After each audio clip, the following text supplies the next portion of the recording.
petit brushless, pack 2x2S, pack 4S, qu'est-ce que tu peux nous dire là-dessus? Honnêtement, j'ai fait les deux, 4S d'origine et 2x2S avec le nouveau kit Sismic, mais pas forcément le kit Sismic, j'ai essayé d'autres kits. De mémoire, c'était le 70-75, je pense que ça s'appelle comme ça. Et honnêtement, sur toutes les pistes où j'ai fait les tests, la voiture, par exemple, avec le 4S, comme le pot, elle est carrément à gauche de mémoire, parce que la queue est à gauche. Et sur tous les sauts en l'air, on voit vraiment que la voiture a bascule, du coup, elle n'est pas équilibrée. Du coup, dès qu'on a mis le 2S en l'air, c'était beaucoup plus facile, mieux équilibré. Et même à l'accélération, la voiture est beaucoup plus posée avec les deux packs derrière. Du coup, forcément, je pense qu'il faut avoir le 2x2S partout. Mais si on va dans des conditions extrêmes comme à Reims à l'extérieur, en outdoor, avec énormément de glisse, sûrement le 4S va mieux marcher que le 2x2S pour que la voiture soit un peu plus lourde et du coup aille un peu plus de gain. Mais je pense, pour éviter de se prendre la tête, avoir toujours le 2x2S, c'est la meilleure config pour nous. Alors nous on l'a pas testé, donc on a le 4S d'origine, hein, c'est celui qui est sur le kit de base. Alors l'évolution là on l'a pas monté, on l'a pas encore essayé, donc je saurais pas te dire quelle est la différence entre les deux, mais sans aucun doute l'équilibre est meilleur avec le 2x2S. Je pense que voilà, ouais, puis je pense qu'il y aura plus désormais des voitures qui seront fabriquées avec du 4S d'origine. Voilà, compétition. Donc on peut déjà s'habituer aux 2x2S. Voilà, il y aura du matériel pour les futures voitures. Et puis aussi, je rajoute un petit truc, après l'Italie, la RGP, on est resté le lundi et le mardi sur la piste pour travailler un peu sur les setups voitures. Et forcément, il y avait aussi Barolo, Ongaro et tous les Italiens sur la piste. Et eux aussi, j'ai essayé de comparer 2x2S et 4S sur le Asso ou Peugeot. Et forcément, je me rappelle que Ongaro avait gagné 6e au tour avec le 2S par rapport au 4S.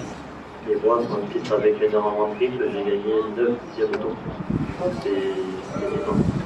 Et je sais qu'avec le nouveau Peugeot, ils avaient les deux packs sur le côté. Et depuis que maintenant ils ont sorti le MP11-2, ils ont les packs carrément derrière. On pense à 2x2S. Et on voit forcément que la voiture elle est encore mieux équilibrée et sur les phases de réaccélération c'est vraiment fluide et c'est vraiment mieux. Ok, excellent. Un petit mot, là je vois que vous avez des ailerons un peu différents. Commentaire aileron, pourquoi Alexandre, pourquoi pas? Pourquoi Alexandre? Forcément toujours pour moi le Texan quand il y a du blé. Pourquoi? Parce que déjà l'aileron est plus léger et la voiture elle s'écrase beaucoup moins. Donc, entre guillemets, c'est toujours, je compense avec le drop et l'aileron.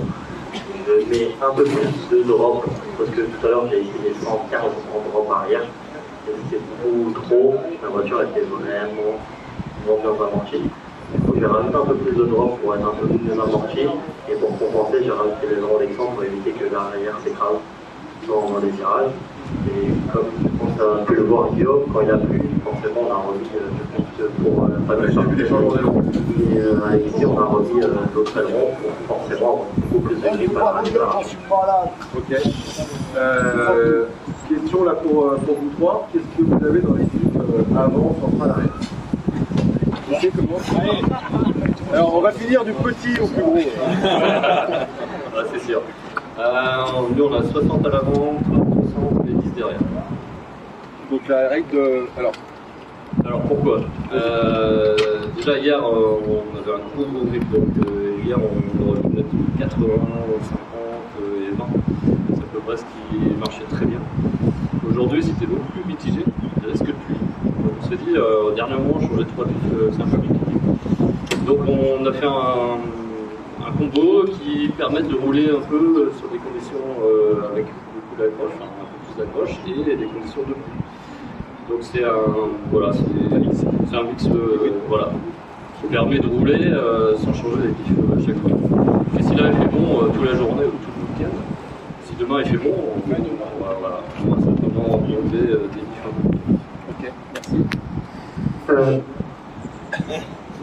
Moi j'ai 80, 20. parce que j'ai pas eu le temps de toucher mon voiture. Non, c'était en fait la base. C'est avec ça que j'ai fait la finale à Limoges. Donc elle est brute. Du coup, j'ai dit ouais, c'est pas mal, je repars avec ça. Voilà. J'ai pas vraiment de règles. C'est vraiment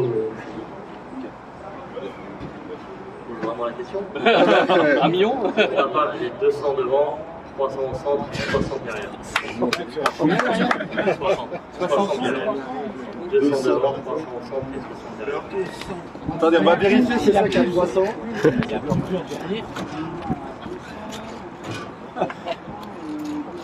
Ouais, il y a 300, je pense. Pourquoi Pourquoi des gros diffs? Parce que la voiture, le Mugen, enfin le MX-8R, il est compliqué avec les petits diffs.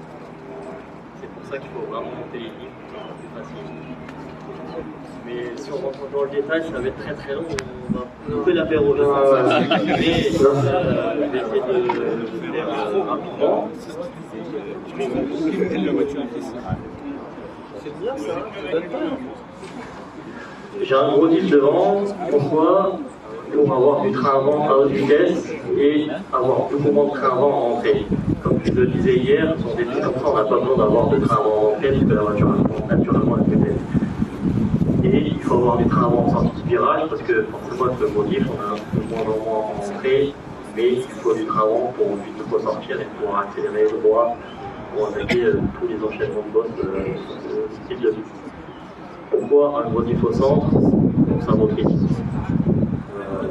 Ça sont tout facile. Et puis aussi, ce qui est compliqué à gérer, c'est que plus on grossit le diff au centre, et tu as de moins en moins, on a de moins en moins de frein. Et c'est plutôt pas mal sur des trucs comme ça, parce que si on a beaucoup de frein, forcément le train avant il va planter, alors que si on la laisse rouler, on va faire encore cet effet de karting, donc on peut gagner encore un peu de dixième dans les virages. Et on prend un gros diff derrière pour avoir la stabilité en sortie de virage. Parce que le Mugen, si on a un petit diff derrière, en sortie de virage, il saute. Tout le monde pense qu'il faut mettre un petit diff pour avoir des surtout monter les trois diffs pour moi et avoir un bon équilibre. Et surtout utiliser derrière pour avoir une grosse stabilité en sortie de virage. Super, on va prendre quelques questions dans l'auditoire ou dans le public. Est-ce qu'il y a des questions que vous voulez poser? C'est le moment ou jamais? En général, la première, c'est toujours la plus dure. Et après, il y en a plein. Question de Tom. Je vois Hugo et même Alexis à l'avant. Vous avez des ressorts plus mou. Parce que nous, souvent, on met les plus durs. On met des trucs de bonhomme. Mais je vois que vous avez diminué, donc je ne sais pas si vous voulez de base avec des ressorts mous à l'avant. Donc je crois qu'on est tout seul à avoir des trucs de ouf, des trucs de bonhomme. Et voilà, du coup je voulais savoir si vous avez essayé, si ça change. Oui, j'ai essayé, forcément, comme tu le dis, les ressorts de bonhomme, c'est bien sur des pistes très glissantes. Pour avoir un train avant très nerveux, très facile en entrée, pour avoir encore une fois beaucoup d'avant. Sur des pistes comme ça, ça ne sert à rien, parce qu'avec un ressort musculaire comme ça, le train avant il va partir tout seul, et ça va être très nerveux, et on lâche, on décélère, et l'avant il pend déjà en entrée de virage. C'est pas ce qu'on recherche sur des pistes comme ça. Mais comme je citais l'exemple tout à l'heure, à l'extérieur, oui, par contre, ça peut être vraiment très très bien. Ok. Et Alexis, du coup, peut-être que vous pouvez dire. Moi, j'ai les ressorts d'origine, mais plus longs. 75. En fait, c'est exactement le même fil, le même nombre de spires, sauf que c'est le pas qui change. Du coup, j'ai une réactivité différente comparée aux 70 d'origine. En fait,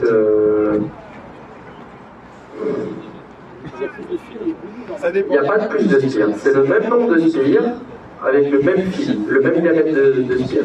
C'est juste l'espacement, donc le bas d'un ressort, qui change. C'est au niveau de la réactivité. Ouais. En En fait, il vient se caler et après il comprime. Alors que les ressorts durs, c'est pour de la haute réactivité. Tac, tac, tac, tac. Donc dès qu'on glisse, je ne devrais pas le dire, mais on met des petits fils. On n'est pas en 1,6, on passe en 1,5.